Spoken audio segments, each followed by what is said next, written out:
السلام علیکم دوستو، ویلکم ٹو نوان انفارمیشن ہے۔ دوستو، ایک گاؤں میں ایک کسان رہا کرتا تھا۔ وہ غریب تھا۔ اس کی بیوی اسے مکھن تیار کر کے دیا کرتی تھی اور وہ مکھن کو بیچنے کی غرض سے شہر جایا کرتا تھا۔ یہ مکھن گول پیڑوں کی شکل میں بنا ہوا ہوتا تھا اور ہر پیڑے کا وزن تقریباً 1 کلو ہوتا تھا۔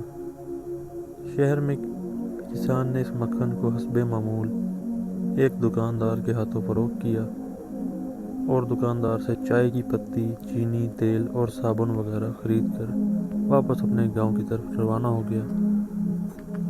کسان کے جانے کے بعد دکاندار نے مکھن کو فریزر میں رکھنا شروع کر دیا۔ اسے خیال گزرا، کیوں نہ پیڑے کا وزن کر کے دیکھوں کہ وزن پورا 1 کلو ہے بھی یا نہیں۔ لہذا وزن کرنے پر پیڑا 900 گرام کا نکلا۔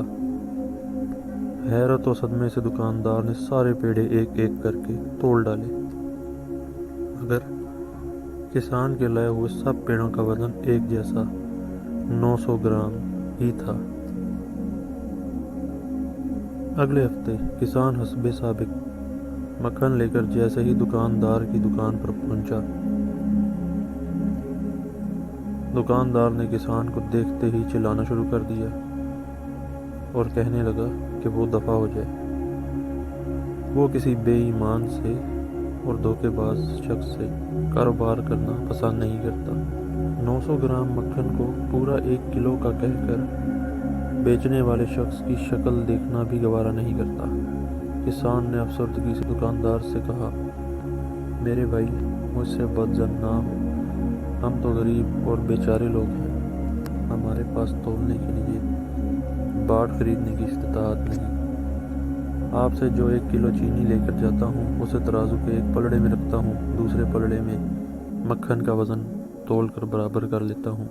دوستو، اس کہانی سے ہمیں سبق ملتا ہے کہ کسی پر انگلی اٹھانے سے پہلے کیا ہم اپنے گریبان میں جھانک لیتے ہیں،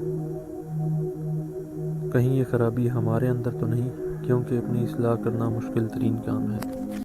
دوستو، اگر ہماری ویڈیو اچھی لگی تو پلیز لائک اور سبسکرائب ضرور کر لیجیے گا۔